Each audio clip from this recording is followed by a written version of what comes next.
What up? What up? It's Bryon back with another episode of the Trial and Error podcast. It's been a couple of weeks. Um, I'm gonna be transparent with y'all. Your boys had a lot of different things going on, um, and it's all been good. A lot of more business related stuff.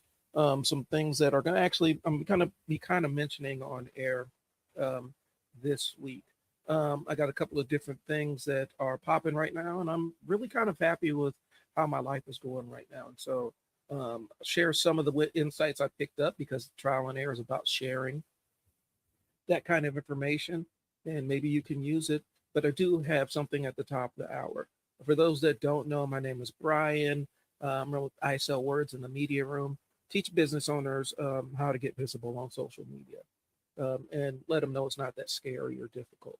The biggest challenges we face in this social media landscape is too many options. And so I help you whittle down the options to the things that make sense for what you want to do.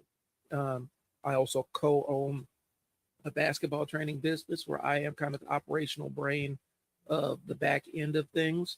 And I also am a professional with decades of experience working with kids and families in various capacities, all the way from teaching parents to working directly with kids to managing staff to case management to teaching classes about social skills, everything, all of that stuff. And so the things that are in my wheelhouse are pretty vast. I've done a lot of different things in my time.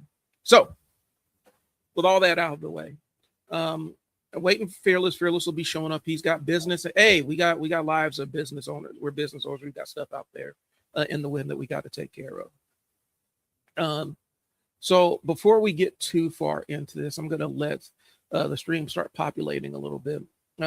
But I said all that and kind of gave you the resume a little bit because I do feel like I had a whole nother topic I wanted to discuss, and I think I'm going to table that one and spin the block on that one because we've talked a lot about the American narrative and what happens when people stop believing the American narrative.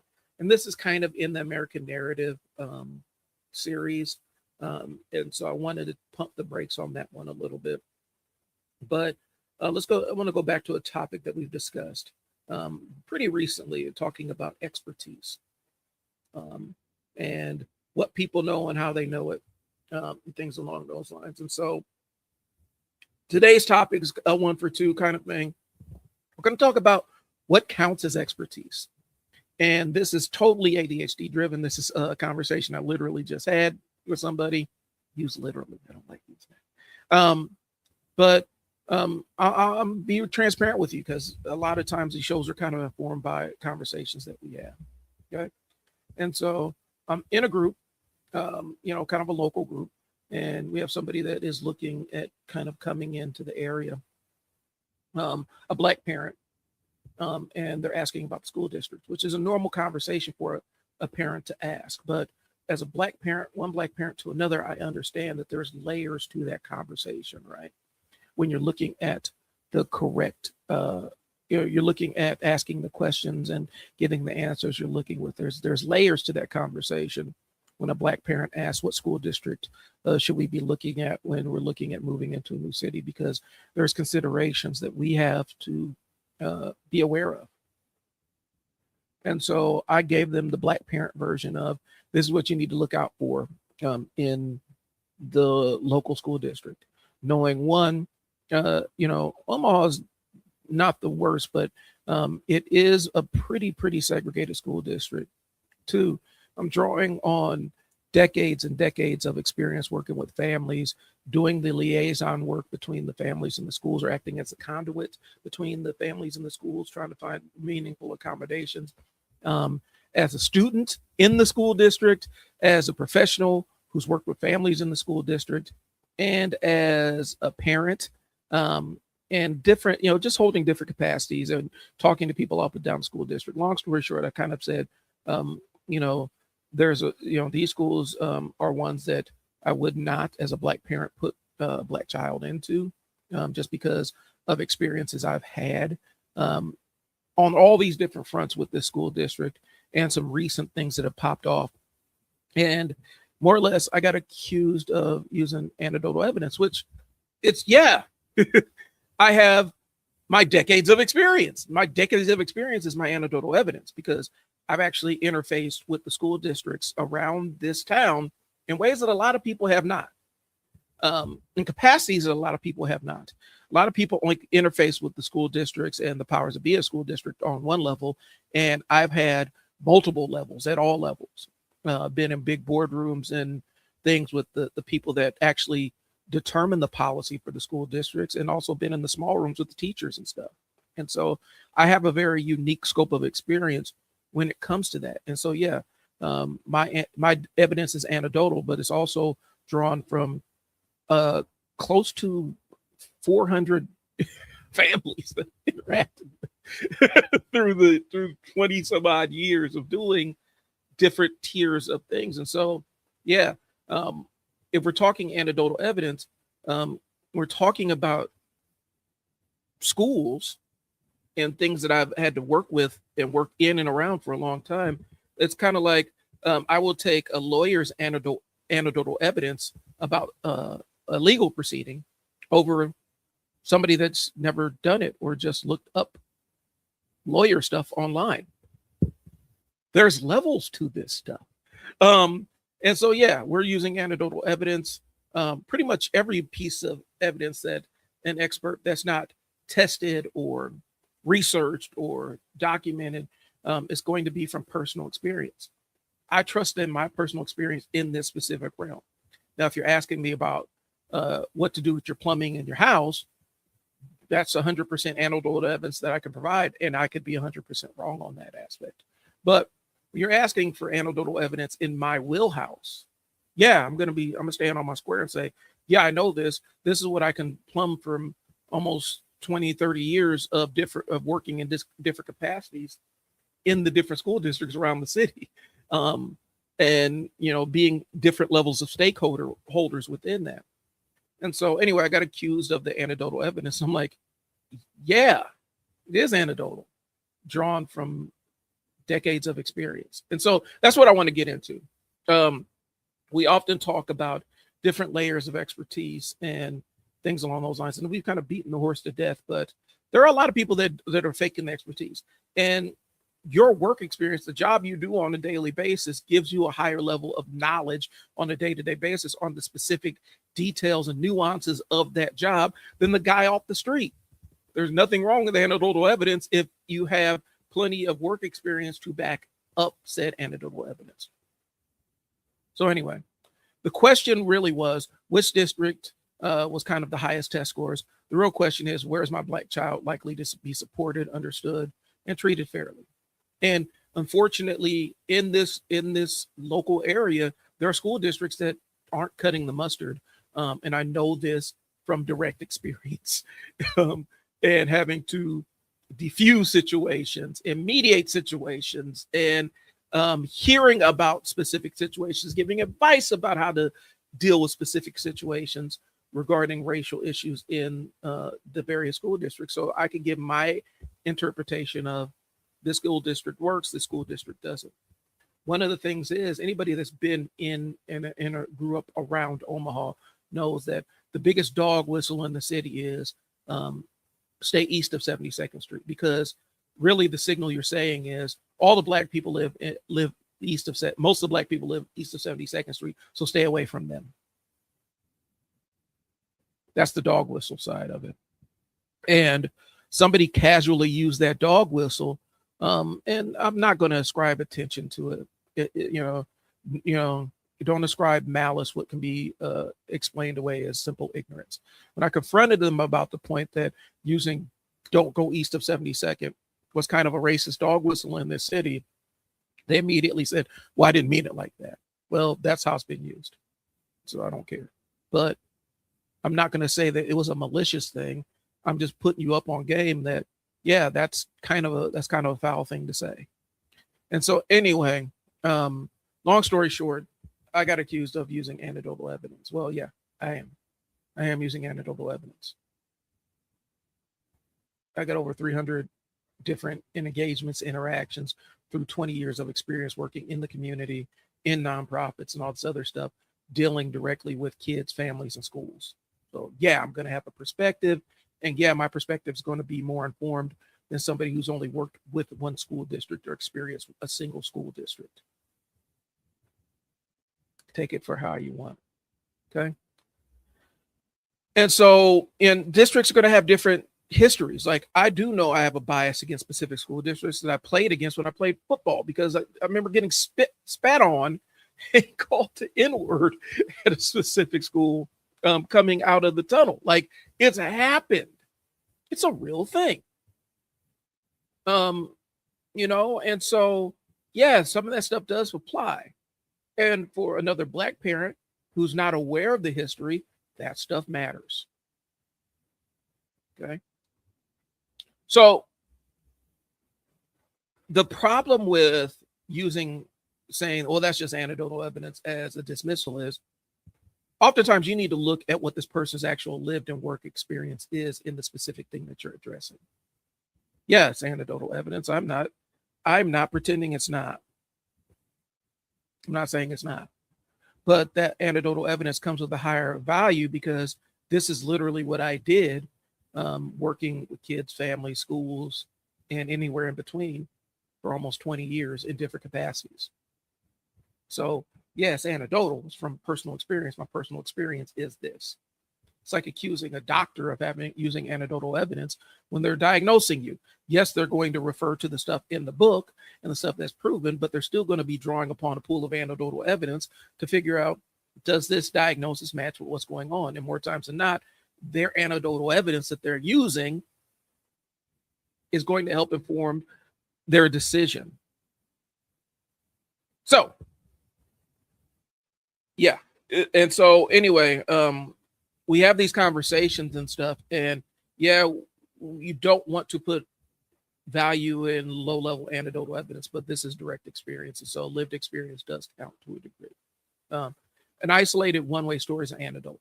20 years of case management, residential care, direct care, family support, community health, and youth work is not just an isolated story. It's a patchwork, it's a framework of a larger area of expertise. Okay. It doesn't mean that all my conclusions are automatically proven. It just means that I have an insight that a lot of people may not possess about a specific thing.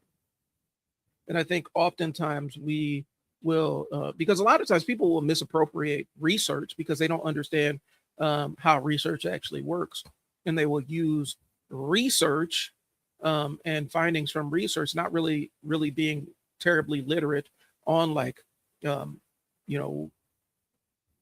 stuff that's written in medical journals or how to parse statistics. And they would use those statistics inappropriately because they're not really fully aware of what this information actually means. And so we do need to address that expertise pretending to be, or formal knowledge pretending to be expertise, or informal knowledge pretending to be expertise.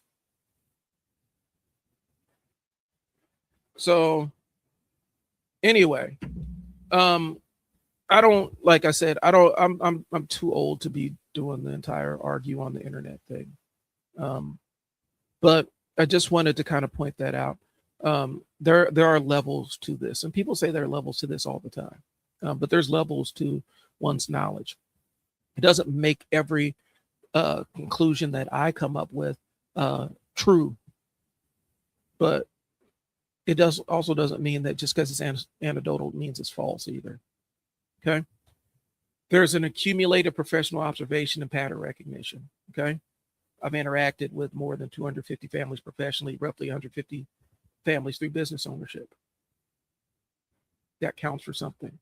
It's not I've met people and therefore I can't be wrong. The point is I've worked in this specific capacity, working with students, with parents of Black children narrowly, Native American children, indigenous children, I should say, different kids, immigrants, things along those lines. And I have a pretty good frame of reference for the difficulties the parents are saying that they're facing in each school district, and which school districts have patterns of issues and others that do not.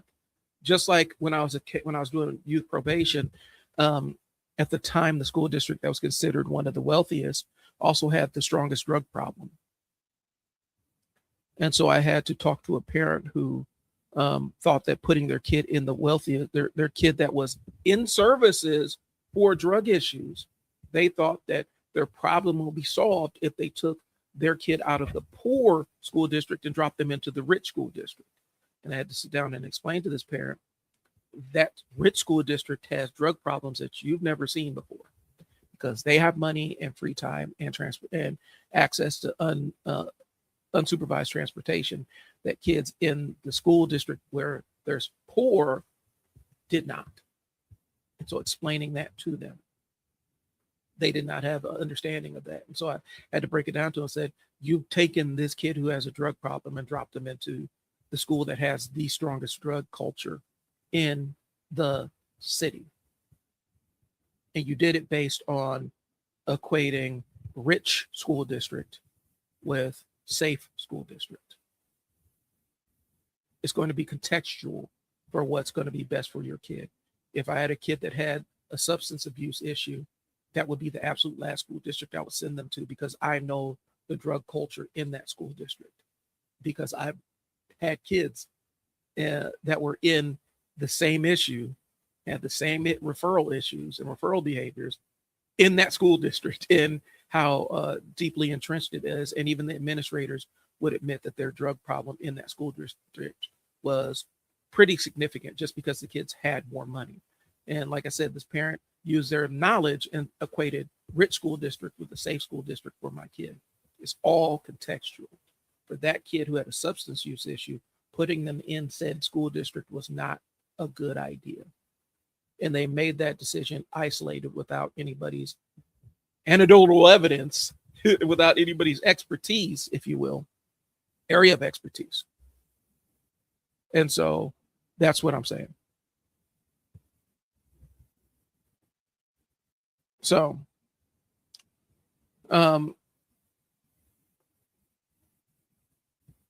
there's formal research, and we're going to talk about different types of evidence. There's formal research. This is large samples, defined variables, replicable methods, strong, broad population level claims, administrative data. Okay. These are going to be like discipline rates, graduation rates, advanced course access, special education placement, teacher retention, achievement gaps, professional experience. I've met with people about all of these things in a professional capacity, and advised in a professional capacity about all of these different areas. Okay.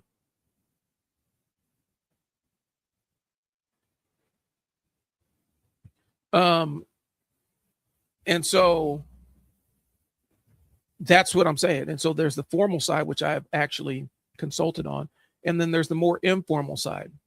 Okay.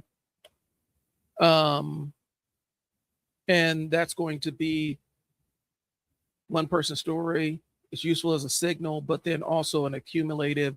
How many times have I been at this school district for these same issues? How many different sets of parents have reported similar school issues in this school district? That's going to be the things about. That's going to be the informal stuff. So you have the formal research, which is sample sizes and variables and replicable methods, and stronger like population level things. And then there's a more administrative data, discipline, graduation rates, and stuff like that. And I've been advised in all of these capacities in different, in different capacities. So, and just repeated contact with the same institutions, with parents expressing the same things. That's what I'm saying. Seeing how written policies are applied in real life, recognizing warning signs before they become measurable crises, and lived experience, what students and parents directly encountered, and things that I've had to mediate, things I've had to be in the room for, times where a parent or administrators asked me to sit in on a meeting about said specific thing, and to help to work to some kind of resolution or put a plan together. And plenty of times I've been the guy in the room for that. And the information the institutions don't necessarily record. Like how many times, because we've had a big issue with a school district where the kid staged a walkout because one of the teachers was using the N-word freely in class. And there was no action administratively taken, so the kid staged a walkout. That is significant for a parent to know when you're talking about culture of a school, specifically when you're talking about educating a Black child in that school. And so it is being cognizant of these kind of things. Okay. And so we talk about things that the day-to-day experiences of students and parents directly. I grew up in the school district. I talked about my experience being somebody who was diagnosed with ADHD as an adult, but had the diagnosis as a kid that I was never aware of. The reason I was never aware of it was because for a Black child in the 90s, ADHD in the school district I'm in, that was a track, which means that you weren't on the way to college. You wouldn't even get access to advanced placement courses or anything. All your, gifted, all that other stuff just fell by the wayside because it was an instant track. And they would drop you on that track, and that would be your path through the rest of your school experience, regardless of how intelligent you were.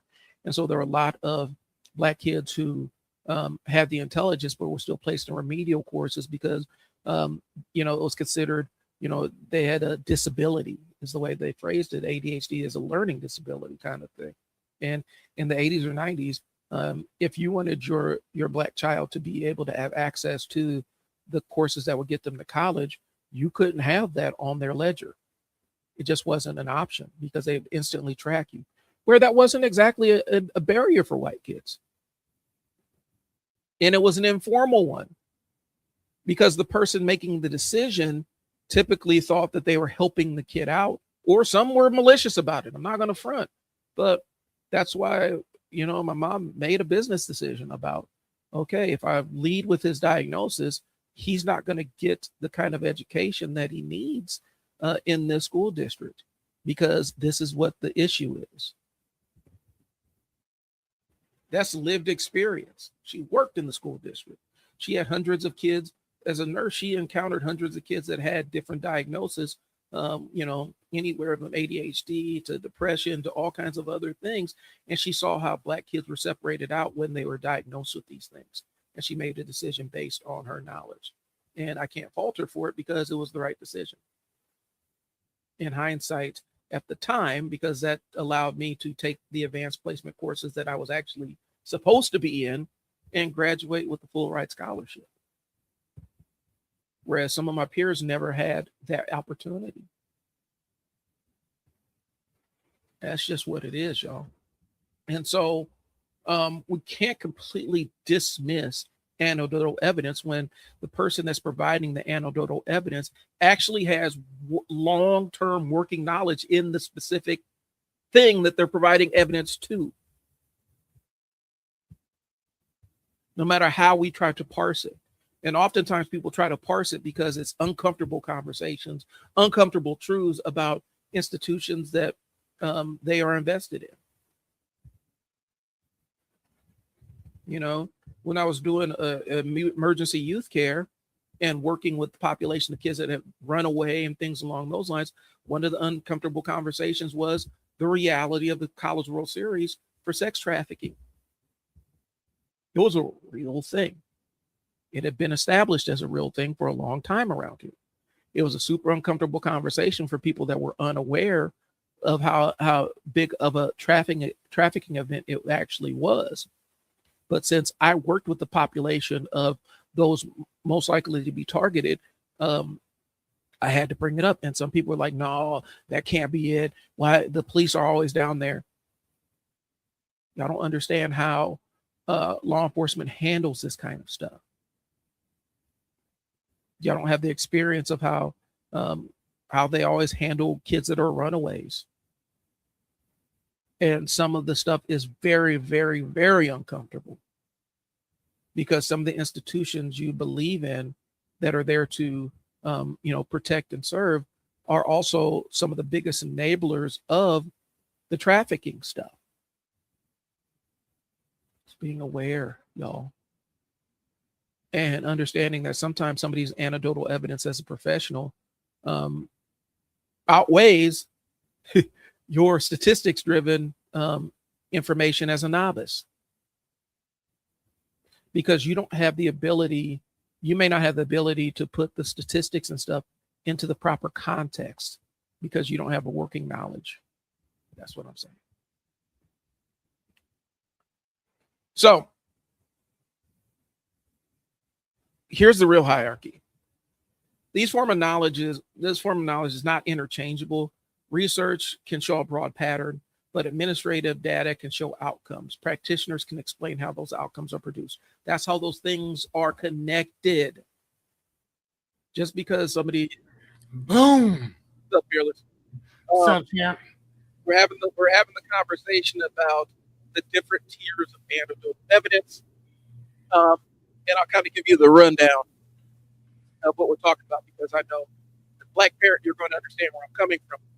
Okay, so in the local Black parents moving to Omaha. Hey, your sound is horrible. It is. Okay, I probably picked that up. That is it. Yeah. Something happens with my audio getting turned down. Is that better? Way better. Yeah, so I think I might need to swap out this mic. So I'll probably do that. Anyway. Okay. So anyway, in a local group, Black parent comes in, they're moving to town. They're asking about the school districts around here. Me and you know that's a layered conversation, because they're asking about outcomes and achievements and everything, but there's a whole nother thing that they're going to be worrying about. I come in and saying, as a Black parent, here's my experience with some of these school districts. Okay. Somebody hops on and says, just stay east of 72nd Street. Har, har, har, har, har. And so I confront that and say it's wild to say that, and basically telling people to stay away from the Black people in Omaha. And they're, of course, they're like, wait, I didn't mean it like that. I'm like, but that's been a racist dog whistle in the city for my entire life, bro. Like, I know what that means. So anyway, long story short, I give my opinion and somebody's like, well, all your evidence is anecdotal. And I'm like, yeah, it's lived experience. Here's where the anecdotal evidence is. 150 families served as a business owner, working with kids and families in schools.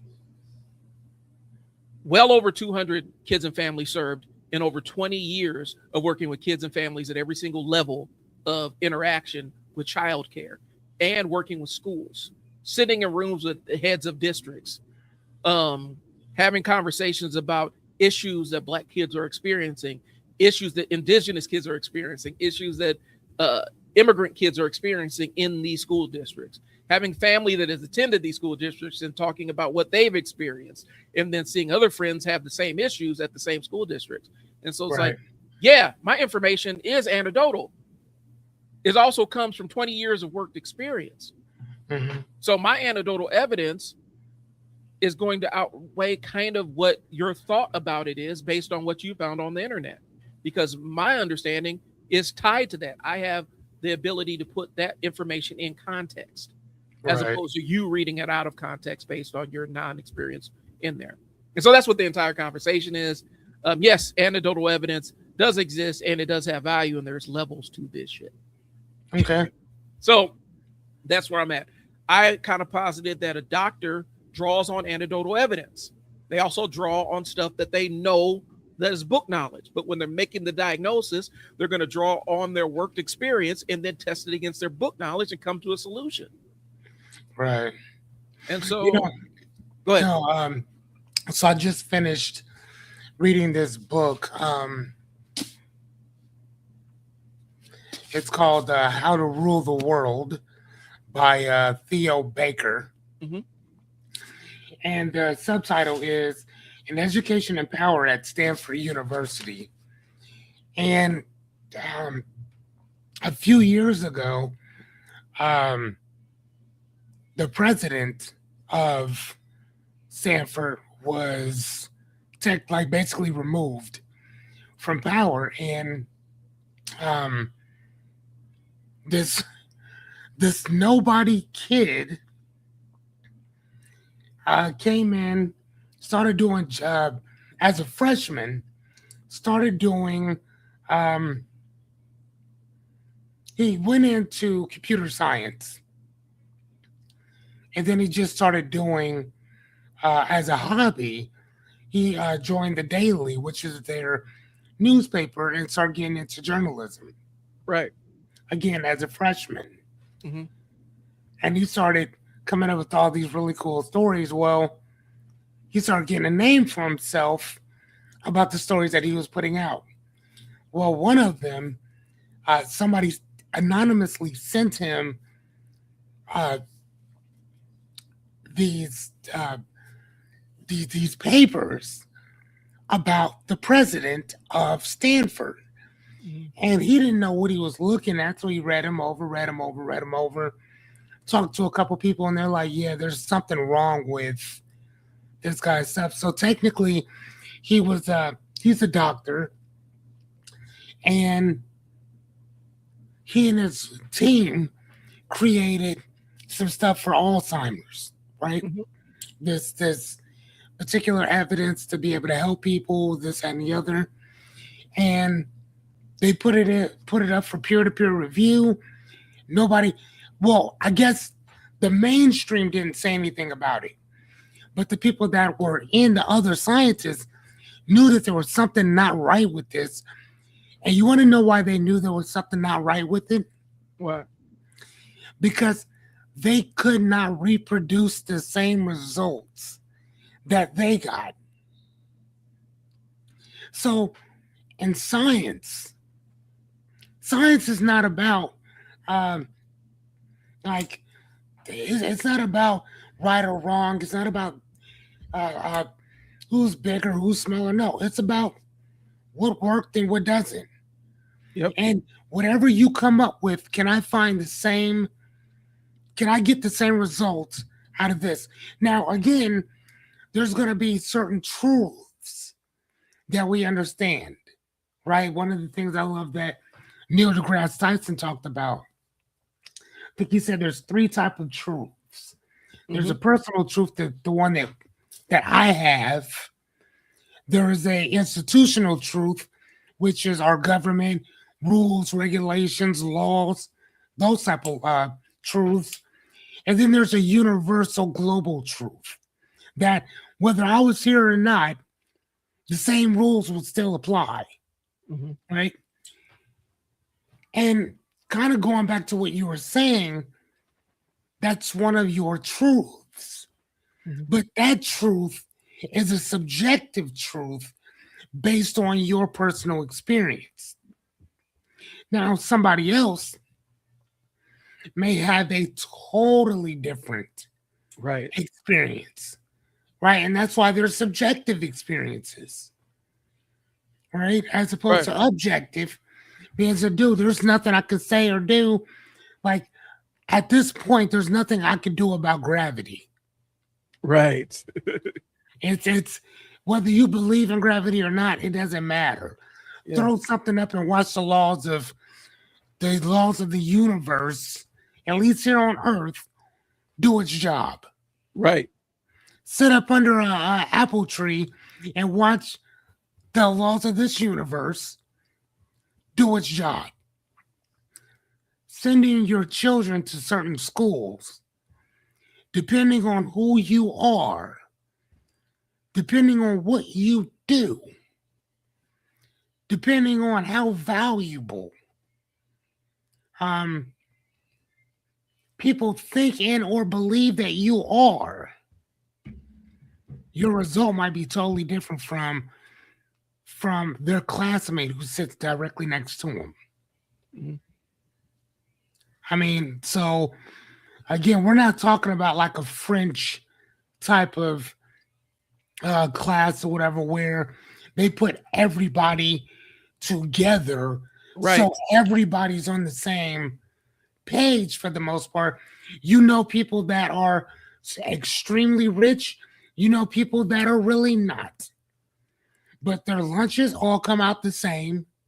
They're all taught the same stuff. Mm-hmm. They have to intermingle with each other. Mm-hmm. They have to. Whereas in the United States, we don't. So when it comes to schooling and stuff like that, you see a lot of that. And I'm talking about that because first off, I'm going to school for philosophy and sociology and all that. So I'm pretty inept on kind of what's going on pertaining to that. Plus, I just read my book, which is talking about Stanford University, which who has an endowment of billions of dollars. Yeah. Billions. Millions. Mhm. But with a B. Billy is 9, y'all. And she has sisters. Billions. So I'm just saying, my dude, like, come on, man. So no, I totally understand what you're saying. Yeah. And that's really the point of all of it. Like, I'm not, it's not saying, it's not just making the shit up. I think that's what a lot of people think. Specifically when it's uncomfortable, because that's always it is. When it's an uncomfortable conversation, people like, oh, well, you're just using anecdotes. Okay, yeah. It's anecdotes born from real experience. It's not anecdotes born from me just being a parent in this one context or one other context. This is kind of a professional estimation of it. But right. But at the same time though, I forgot what book I was reading, but they were talking about some of the same stuff or whatever. Actually, I think it was my sociology book, and they were kind of talking about certain traumas that people have, mm-hmm. and then somebody else will come along and try to undercut what they're talking about. So one of the things that they were talking about in my book was Black Lives Matter, right? And then the opposite of that, or the aversion of that, is, well, no, all lives matter. But what these individuals are saying, because you wouldn't want to be treated like that, and you wouldn't want to be done like this. So that to me, that is almost like saying, if I walk around with a pink ribbon because I know somebody who passed away from breast cancer, mm-hmm. but then you walk up to me and say, no, all cancers matter. I'm just talking about this particular one. Right. Right? I'm not talking about, I'm not downplaying the plights or the struggle of anybody else. I'm just saying, hey, my life matters. And then somebody else will say, well, I don't think so. Well, no, all lives matter. And that's kind of spitting in somebody's face of like, bro, what are you? I'm not saying that your life doesn't matter. And I'm not saying that all cancers don't matter. I'm just saying, like, this is the one that I represent. This is the one that I'm kind of seeing, right? So then you take it a step further, and then you say, well, no, man, you need to be consciously aware of what's going on. Another word for consciously aware is to be woke, which is basically to see shit as it is and call it out. Yeah. That's what it means. Somebody else takes that and they weaponize that word. So now if anytime you use something like that, it's like, oh, you go woke, you go broke. So you're trying to tell me I can watch you destroy shit, and if I say something about it, I'm woke? Right. Like really? Well, that's what we're doing. So yeah, go ahead. So I mean, and if we're being honest, I mean, if you look at it, they did the kind of etymology on the entire concept of woke. Black people have been using woke in some way, shape, or form since the Harlem Renaissance. And if you don't know when the Harlem Renaissance is, go open a book and look it up, or open up your tab on your browser. Yeah, but they never used that word or that term woke. It was always consciousness. Yeah, and that's what I'm saying. That's what we would always say. Yeah, and so that's what the entire concept of staying woke was about. And so recently, and I'm talking 2020, after all these decades and decades and decades of Black people using the word woke within community, all of a sudden it means something else it's not like it fell out of favor. It's not like we hadn't been saying it. It's not like it had not been used, but somebody else decided, oh, this means something else now. And a lot of it is, and it was, for being honest, the person that is most credited with it is a dude named Chris Rufo. Um, he basically built a marketing campaign. Let's use their words against them. And so he was he was in charge of stuff for weaponizing the word, CRT, woke, DEI, and he built an entire political campaign around it at the expense of specifically with Black people saying woke. It's like, yeah, this word y'all been using in your community for all these decades now means something else because we decided, these people external to y'all, we decided that it means something else now. And so now that's just what it means. And so all these conversations that you had are now moot because we made the decision that your conversations don't matter. That's kind of the insidiousness of how the entire thing with woke was hijacked. Because like I said, they talk about who was early. You could talk to, I think it was Lead Belly is one of the earliest ones that they've said in a cultural context was on record talking about being woke. And this is like the 1920s. In the 1920s, like I said, Harlem Renaissance time. And so that's like me and a couple other, I get a couple of Black consultants together and we decide that we're going to change the meaning to the word the. The now means something different than what the has always meant. Because we say the means something completely different. That's the reality of what we're talking about. So, to kind of spin the block, pattern recognition is a part of expertise in a broader sense. If you've worked in a specific capacity, your ability to recognize patterns in the area of the thing that you know is better than somebody who has no working knowledge of what the thing is. And so if you work in a machine shop and you know patterns of when the machine is about to break down, hey, I need to get active and prevent the machine from completely breaking down. Because that's internal knowledge that you may have, knowing that that's, this internal knowledge of the thing that you may have based on your working experience. Yeah, so your working experience provides you anecdotal knowledge, but you also have professional expertise working in that thing, working in that context. So yes, I digress again. There's levels to anecdotal knowledge or anecdotal evidence. Okay. So expertise is not just having read more studies than everyone else. It's repeated exposure, getting feedback, getting correction, your ability to recognize patterns.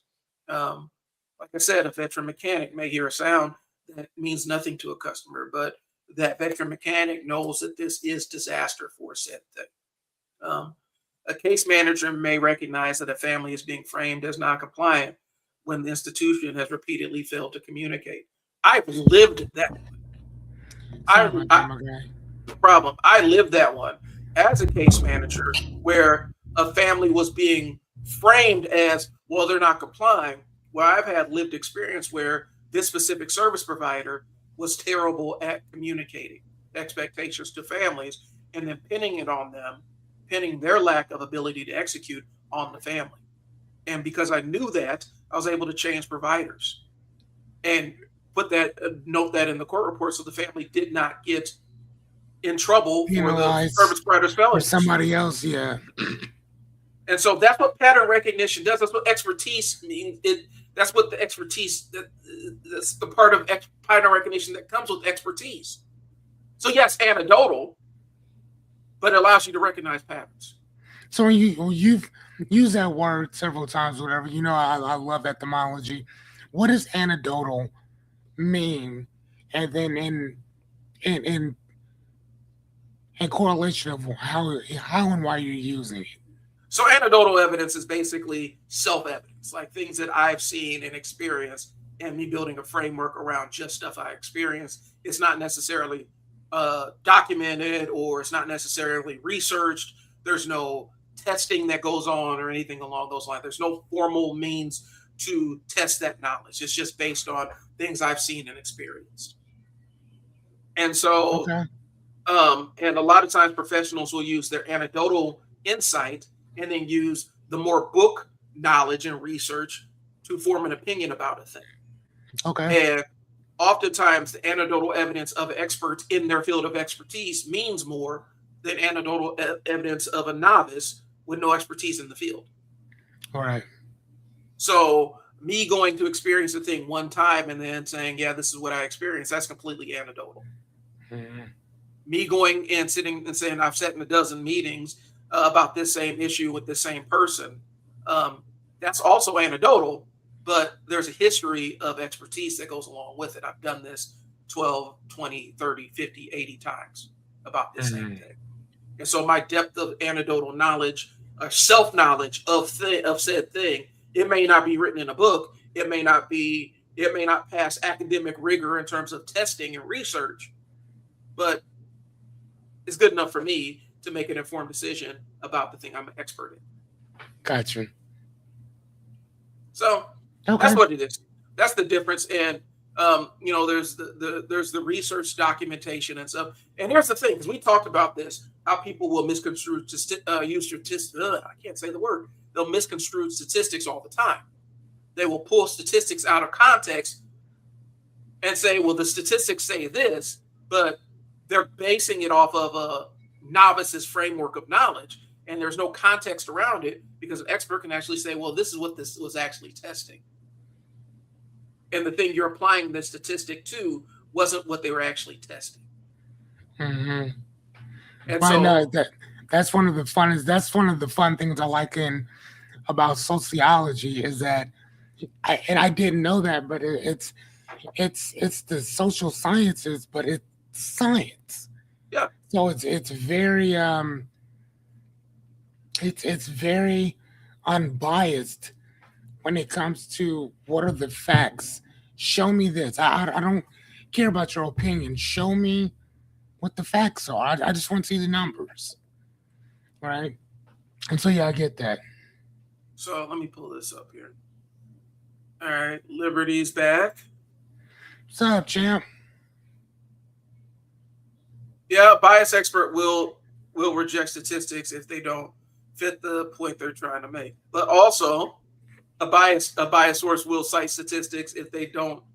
They will ignore statistics if they don't support what they're saying. And so there's a balance. Like I said, we say facts and figures don't lie, but numbers can lie all the time, depending on the context of how you're using those numbers.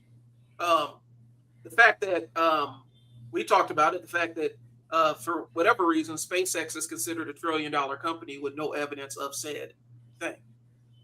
Oh, dude. But see, here's the thing.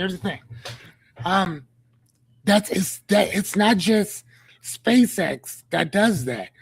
Again, yeah. I just read this book. Dude, do you know how many companies come online that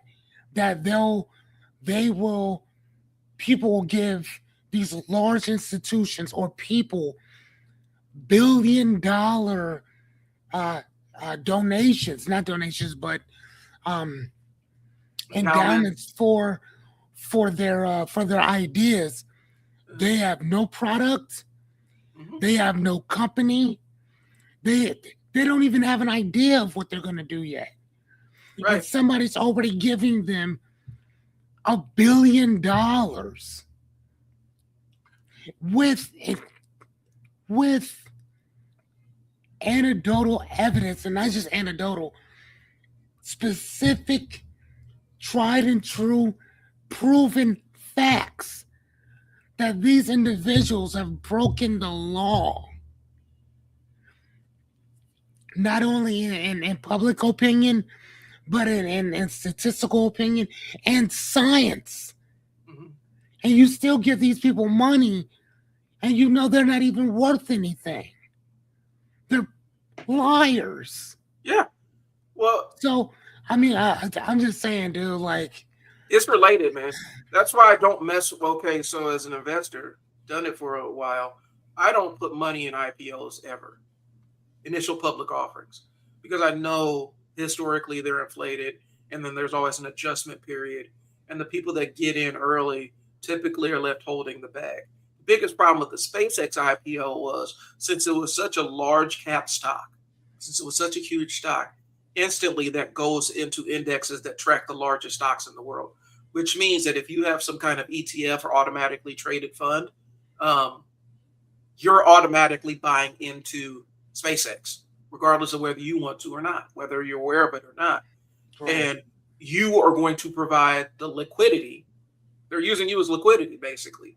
They're going to sell you into the stock, and then you're going to lose all the money out of your portfolio as this thing adjusts down. Oh. And so you, like the short-term people that have have retirement accounts that are going to be retiring in the next couple of years, they may be holding on to SpaceX, and it's actually costing them money. SpaceX fully knew that they weren't worth $1 trillion when they started the thing. It was just like this weird agreed to thing that we're all going to agree to and tell the world. And yeah, we know we're going to take a haircut on this thing. This thing is going to, this stock is going to lose its value and adjust and correct. And I don't even want to say closer to its original value. I don't think it's ever going to correct to its original value, but it's going to have a hard correction. And that's what people lost thousands and thousands of dollars individually, probably billions across all the people that have been kind of forced to invest in this thing. I knew that. And it's all on funny math. It's all based on projections, spitballing, guessing, reading tea leaves, whatever you want to call it. It's not really based on any hard data. Anecdotal evidence. Tea leaves. Yeah. And SpaceX is a theoretical play. The only problem is, if it's a theoretical play, it's not necessarily fair for people that are investing in the stock market, who are trusting, who have these big cap stock funds. It's not necessarily fair for them to get roped into this thing and lose money on this thing as it goes through its natural correction cycle, especially if they're going to be retiring in the next year or two. Okay. That will absolutely derail whatever plans you have for that money. Now, I know there are people that have enough money where that's not a big of a deal, but if you've already budgeted for a specific amount due to your portfolio, and all of a sudden you lose $10,000, $20,000 off the rip that you didn't have even account for, right? You in trouble. So it's all tea leaves and speculation, guesswork, but that's the difference. And we don't. I'm gonna tell you, they don't be questioning these stock market people the way that they question actual experts in their field. Well, he knows all the stock markets. All the stock market is the world's giant prediction marker about how people feel about things. It doesn't really tie to what a company's real value. This is how people feel about the company or the economy or this sub-economy, this microeconomy here, there, and the third. It's not based on anything. Because if it was really based on who has the money, what companies are actually profitable and what companies are not, the stock market would look completely different. You're gonna tell me a company that has never really posted? I don't think SpaceX ever posted a profit in its history. And the last time it was like they lost $5 billion. And so you're telling me in 1 year since the last quarter, the last earnings call, you're telling me the last time we've done this, now we worth $1 trillion. We lost $1 billion, but now we lost a couple $1 billion, but now we're worth $1 billion. It's all bullshit. I mean, but at the same time, though, I mean, look at this here or whatever. I mean, but that's how Instagram was. That's how, what is the other one? Instagram was the same exact way. Yeah. And they sold that thing for $2 billion and it hadn't made a dime. Like, no, it was either Instagram or Twitter. One of those two were sold for billions of dollars. And it literally took them 2 years to build that thing and then to sell it off. So again, it didn't make any money. Well, and so the value in Instagram was the email list. It's all this, like for social media platforms. That's why people buy social media platforms. That's why these companies buy social media platforms. Okay. Direct access to the users. And so for them, they're evaluating something different than just advertising dollars or whatever other metrics. Gotcha. They're valuing something different when Facebook acquired them. This is how we increase our user base. And then when we increase our user base, then we can sell more ads. So I get it. And again, it's all funny math, but that's what I'm saying. That's the difference. People will take, like I've watched, and I was a huge, I don't know if you ever watched Mad Money with Jim Cramer on CNBC. So I used to. I used to watch. I caught a couple, but I won't. I've never just sat and watched it from beginning to end. Never. People make fun of them, and I make fun of them too. But if you want to know where the books that he writes are amazing. They're really good information if you want to get started in investing. Really solid, actionable, reasonable information. And then you wonder why he don't be having none of that on his shows. None of that is on his shows. None of the fundamentals or any of that stuff is consistently put on the shows. Some of these things, some of these stocks that he ends up suggesting on these shows are based on nothing but hype and things along those lines. And he'll say, well, you got to do your own due diligence and do your own homework. But then he'll recommend something that doesn't make any logical sense. So the books he writes were great.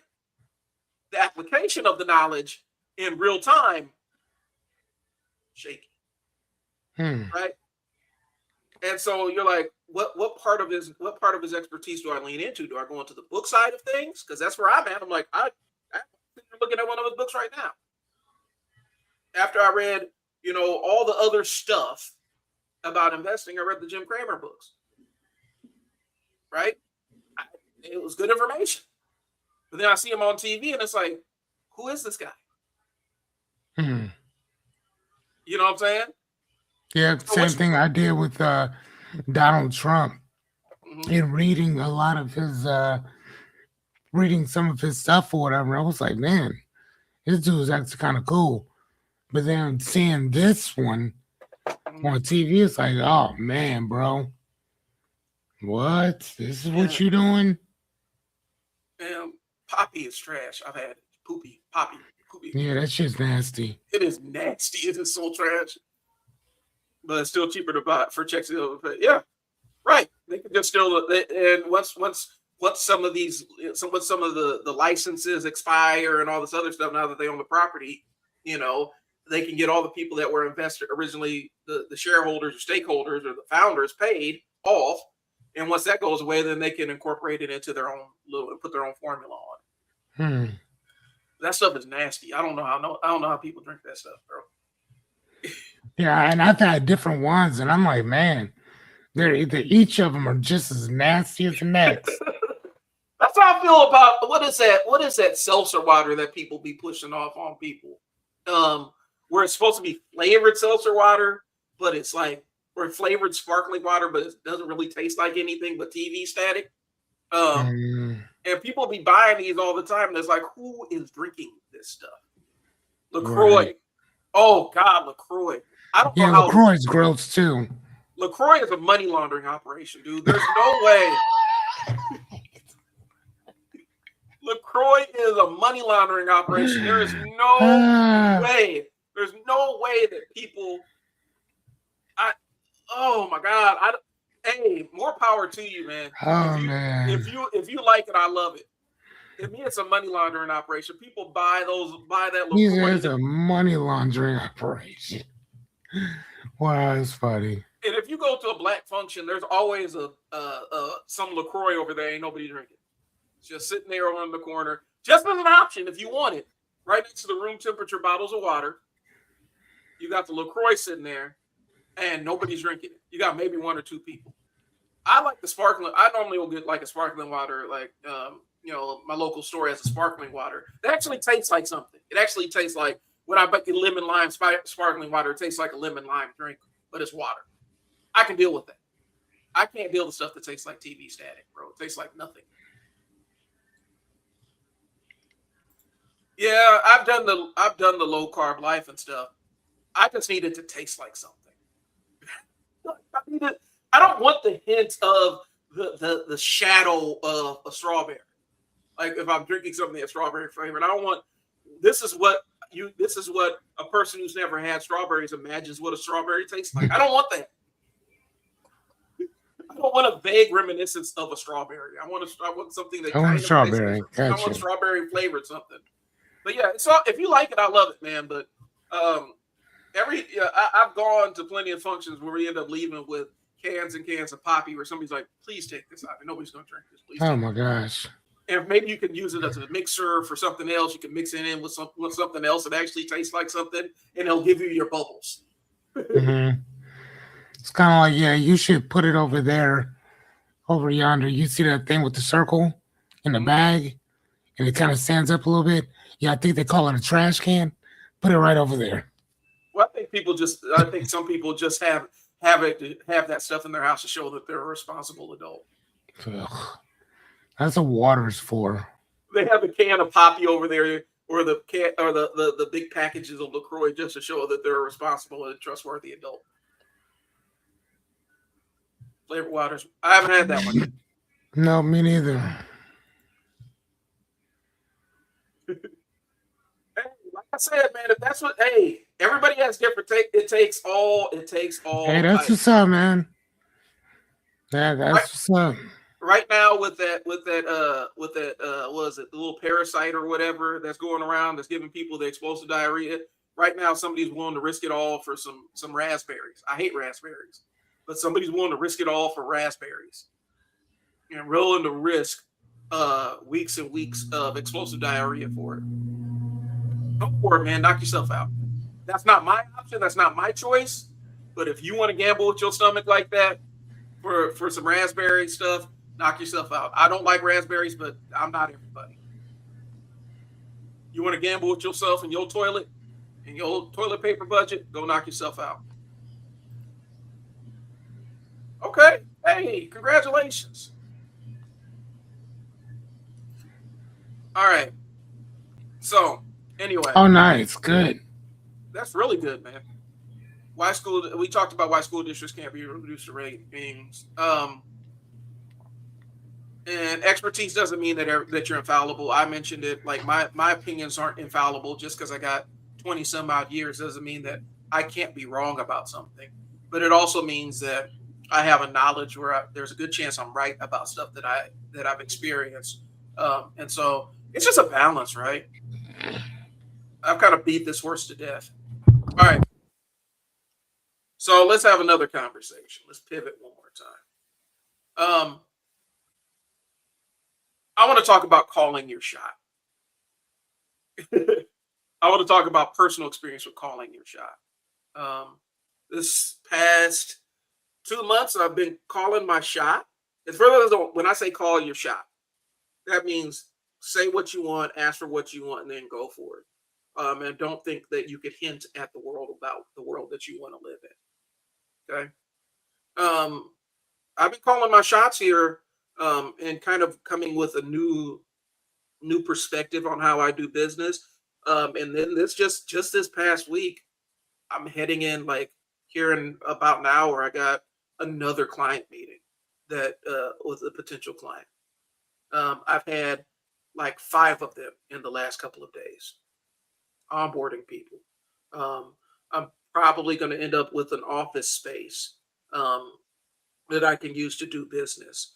Um, there's a couple of other things I'm going to talk to Fearless about off air, um, that I'm probably going to be doing. And it all calls from calling your shot.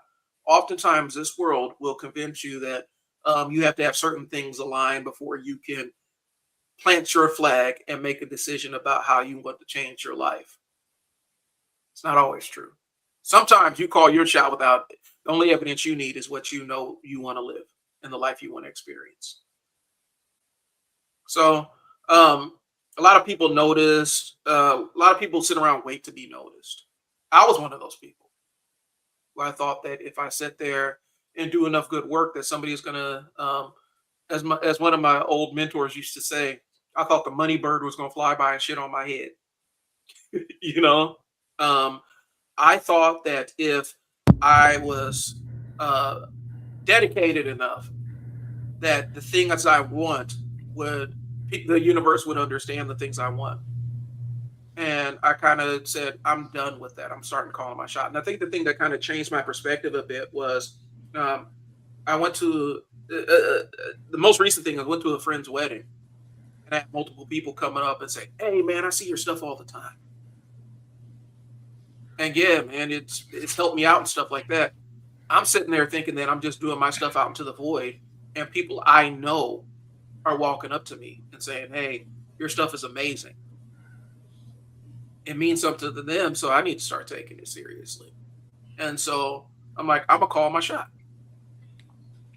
and so that's what I'm doing. And I think a lot of times people wait for evidence that's never going to come before they make the decision that they want, that they're going to change something in their life that they don't like. You know. Okay. So again, sometimes you just kind of come out and say, "This is what I want, and how do I get it?" That's what it is. Asking is not entitlement, and it doesn't mean you're making demands on people. It just means that you're not demanding that somebody gives you something. It means that you're just stating what your intention is and making it visible to the world. Fearless, no, Fearless calls his shot. Like Fearless is one of the people that I draw. I've seen call the shot that he wants to take and then go for it. You Mhm. know. And so, Hey, gotcha. what's your experience with that, man? Because you're one of the people I've seen out here. You say, "This is what I'm going to do," and then you go make the thing manifest. Mhm. Um, I don't know, man. I just get it in my head to do something, and I just go do it. I mean, and again, am I scared? Most of the time, hell yeah. Am I nervous? Yep. Am I? Do I have anxiety about it? Yep. But I figure that shit. Once I just step in and just go do it afterwards, I'll be happy that I did. Mm-hmm. And most of us have so much anxiety about just stepping off and doing it that we hinder ourselves from just jumping off that proverbial bridge and just going for it. Me, I'm like, man, fuck it. You know, Yeah. there's some people or whatever that I'm like, if I never spoke to them again, I'm cool. I don't need to talk to them. I'm no thank you.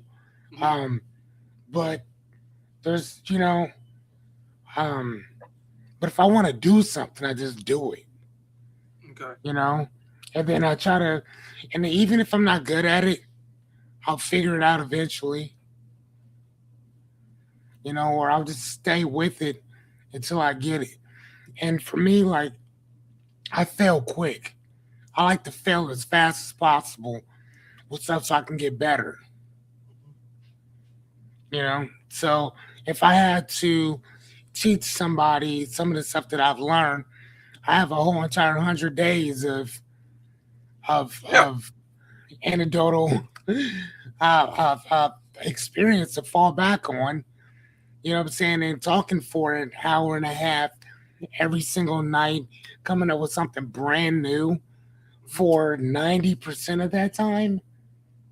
You know what I'm saying? Like, yeah, let's come on, dude. It's nothing. So Yeah. again, that was one of the things I was scared to do. I was nervous about it.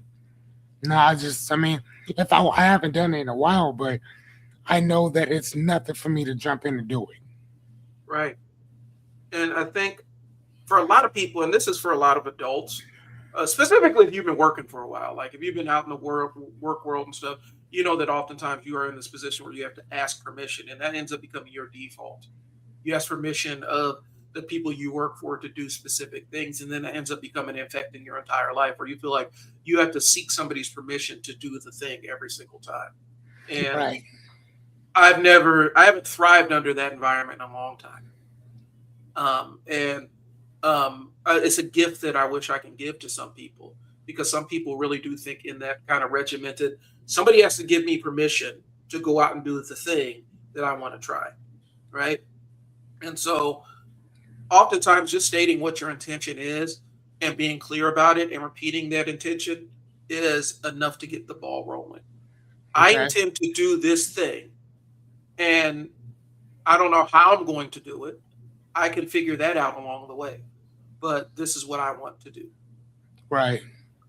Oftentimes people get caught up in the planning thing of it, and then they try to plan for they try to optimize for situations they ain't never been in and haven't experienced yet. And that ends up creating a gap in execution.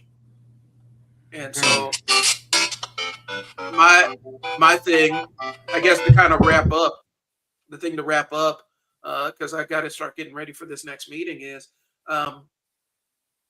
getting used to being uncomfortable. The discomfort comes from, asking, calling your shot creates, like, there's a possibility somebody might reject what you're saying. Mm-hmm. There's a chance that you might fail at the thing. Staying vague allows you to kind of insulate your ego, because the failure can be blamed upon you never got the chance. And so I've kind of put myself out there and kind of tailored a lot of my stuff over the past 3 to 6 months of calling the shot. Fearless knows the shot I called, and I called it, and I readjusted it, and so I got something to tell you after I get off the air. But I called a specific shot, and it's coming to fruition a lot faster than I thought. And I didn't know how I was going to get there. I didn't know what it was going to look like, but the form it's taking is something that makes a lot of sense for the world I want to live in and the life I want to have for me and my family.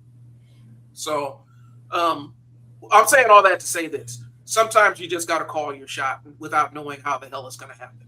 You just got to say, this is what I want out of my life. This is the thing I want for me.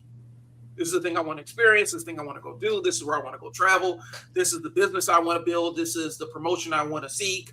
This is what I want to do with my career. Call the shot and then figure it out along the way. Gotcha.